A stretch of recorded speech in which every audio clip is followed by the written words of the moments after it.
तो बच्चों आज हम लेकर के आ गए हैं अपना नेक्स्ट टॉपिक मैग्नीफिकेशन, जिसके बारे में मैंने आपको लास्ट लेक्चर में भी बताया था कि ये हमारा लास्ट टॉपिक होने वाला है। इसके बाद हमको सिर्फ न्यूमेरिकल्स देखने हैं और क्वेश्चंस देखने हैं, किस तरह से क्वेश्चंस आते हैं इस टॉपिक से। और अब चलिए देखते हैं, ज़्यादा बातें ना करते हुए मैग्नीफिकेशन क्या होता है। मैग्नीफिकेशन अगर आपको याद हो, रे डायग्राम्स के टाइम पे मैंने आपको बताया था मैग्नीफिकेशन होता है height of image upon height of object.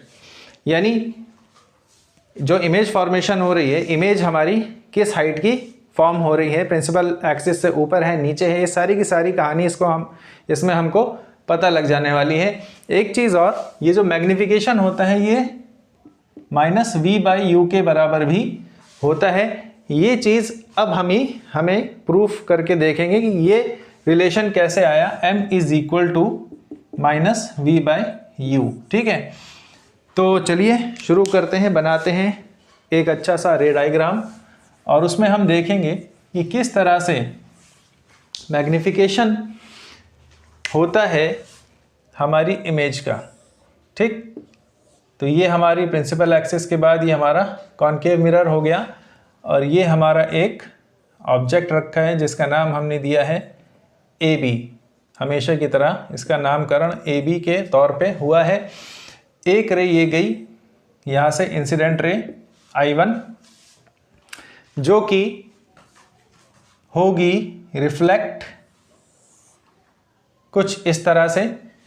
ज़्यादा डिटेल में नहीं बताएंगे क्योंकि ये बातें बार बार आ चुकी हैं।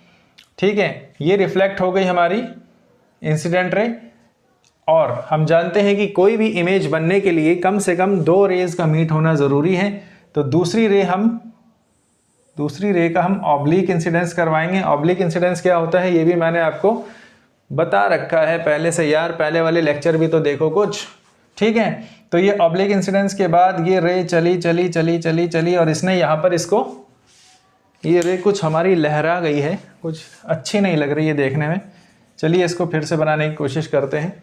इन रे डायग्राम्स का तो हाल यही होता है कि ये चलिए कुछ अच्छी लग रही है। तो यहाँ पर हमारी ये इमेज A', B' बन गई। ठीक है, इसको हम नाम देते हैं पोल P का। तो ये कुछ इस तरह से हमारा रे डायग्राम बन चुका है। ये रिफ्लेक्टेड रे R2 है, ये R1 है, ये I1 है, ये I2 हो गई। ठीक, अच्छा अब हमको कुछ चीज़ें इस रे डायग्राम्स में से फाइंड आउट करनी है। वो क्या होंगी आइए समझते हैं। यहाँ पर हमको दिख रहे हैं 2 ट्राइंगल्स बने हुए। एक ट्राइंगल कौन सा है, ट्राइंगल ABP है, और एक ट्राइंगल कौन सा है, ट्राइंगल A', B' है। ठीक है, ABP, A', B', ठीक। अब हम देखते हैं इनमें क्या क्या सिमिलैरिटीज़ हैं। तो सिमिलैरिटी नंबर 1, ये एंगल थीटा है तो ये एंगल भी थीटा होगा, ऑब्लिक इंसिडेंस। ठीक है, यहाँ पर हमको दिख रहा है ये एंगल 90 डिग्री है और यहाँ पर ये एंगल भी हमको 90 डिग्री दिखाई दे रहा है। जब 2 एंगल हमको मालूम है तो तीसरा 90 माइनस थीटा होगा और इसमें भी सेम केस होगा, 90 माइनस थीटा होगा ये वाला एंगल। चलिए इसको भी हम लिख ही देते हैं, 90 माइनस थीटा, और ये भी 90 माइनस थीटा। तो इन दोनों ट्राइंगल्स में हमने देखा कि तीनों जो दोनों ट्राइंगल्स हैं इनके तीनों एंगल सेम हैं। ठीक है, all the 3 angles are same in both the triangles ABP and A', B', तो अगर 2 ट्राइंगल्स जिनके तीनों एंगल बराबर हों वो ट्राइंगल्स क्या कहलाते हैं, वो ट्राइंगल्स कहलाते हैं सिमिलर ट्राइंगल्स। ठीक है, ट्राइंगल ABP और A', B' क्या होगा, सिमिलर ट्राइंगल्स होंगे। क्यों, बिकॉज लिख लो यार, नोट्स बना लो। Because all the 3 angles of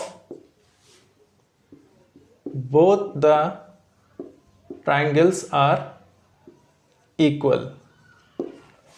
तीनों एंगल इक्वल हैं, दोनों ट्रायंगल क्या हो जाएंगे, सिमिलर हो जाएंगे।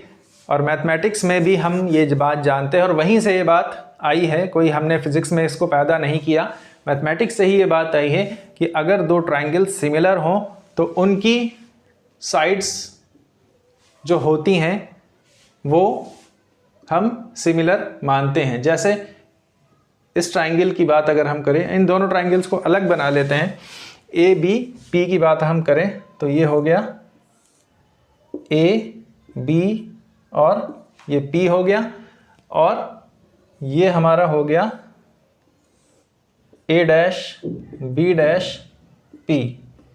ठीक, तो अगर दोनों ट्रायंगल्स सिमिलर हैं तो A dash B dash upon A B, A dash B dash upon A B बराबर होगा B dash P upon B P के, B dash P upon B P के। ठीक है, बात आ रही है समझ में।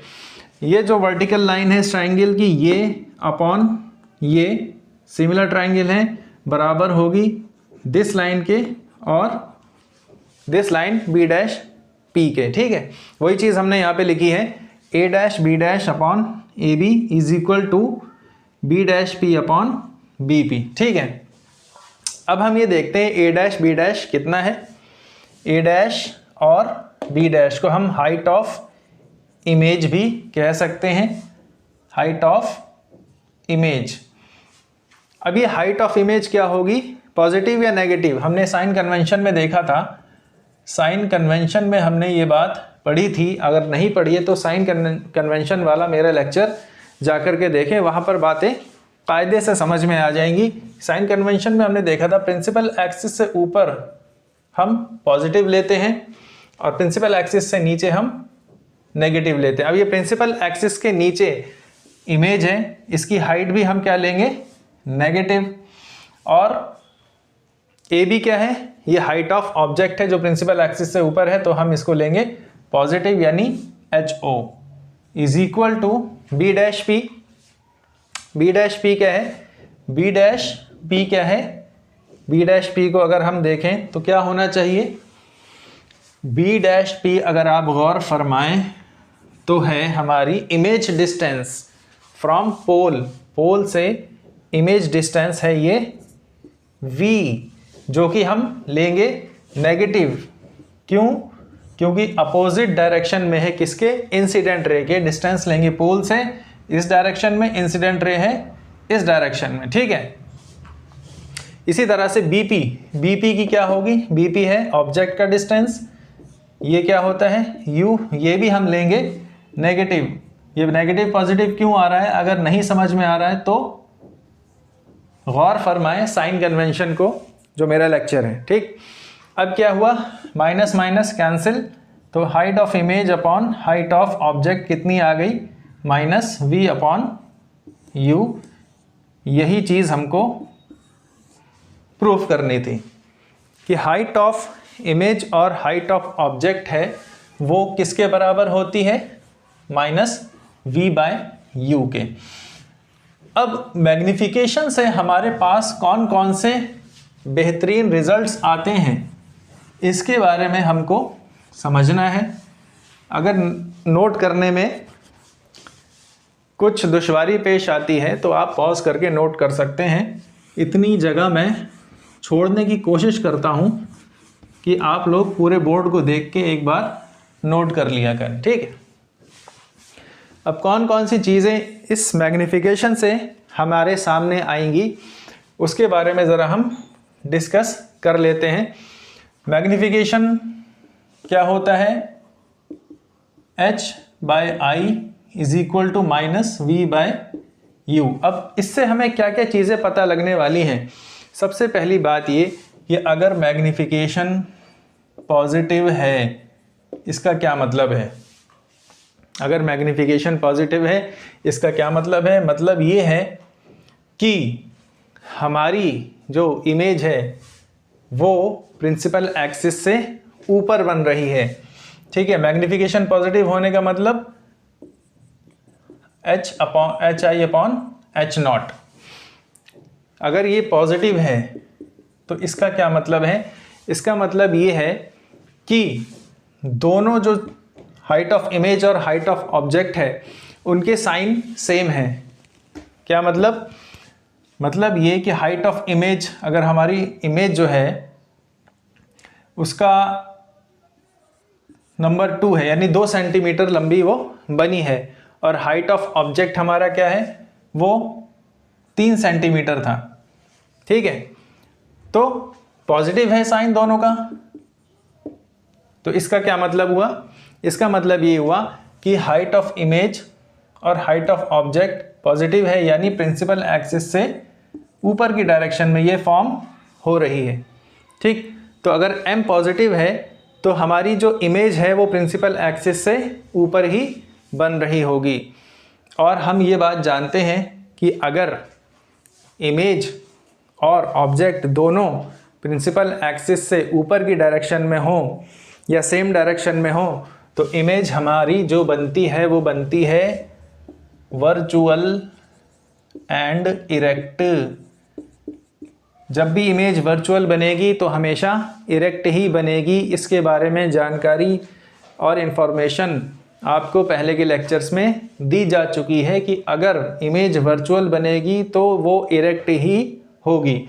तो अगर m हमारा पॉजिटिव है, इसका मतलब ये है कि हमारी जो इमेज बन रही है और जो हमारा ऑब्जेक्ट है वो प्रिंसिपल एक्सिस से ऊपर की डायरेक्शन में है। और कॉनकेव मिरर के केस में अगर प्रिंसिपल एक्सिस के ऊपर ही इमेज बन रही होती है तो वो केस होता है सिर्फ और सिर्फ वर्चुअल और इरेक्ट का। ठीक है, इतनी बात हमको पता लगी इफ़ m इज़ पॉजिटिव। ठीक है, अच्छा नोट कर लें पॉज करके, नहीं तो क्या, नोट तो करना ही है भाई। ठीक है, इफ़ m इज़ पॉजिटिव का केस हो गया। दूसरा केस क्या है? If m is negative. अगर m हमारा नेगेटिव है तो क्या होगा?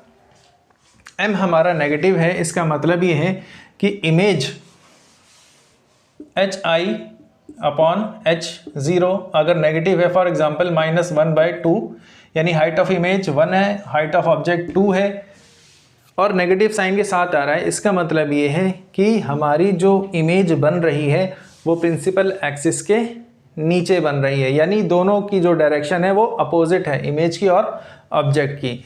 तो हम ये बात जानते हैं कि अगर इमेज हमारी प्रिंसिपल एक्सिस के नीचे बनेगी तो क्या होगी? वो इन्वर्टेड हमेशा। ठीक, और अगर इमेज इन्वर्टेड बन रही है तो वो हमेशा रियल भी होगी, रियल एंड इन्वर्टेड भी इसको हम कहेंगे।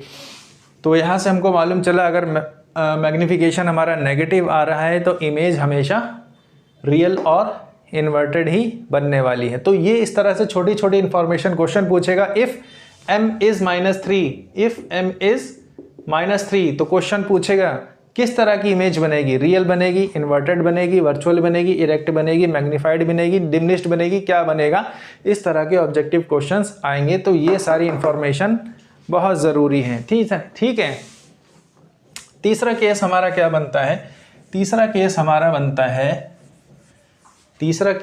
बनता है इफ़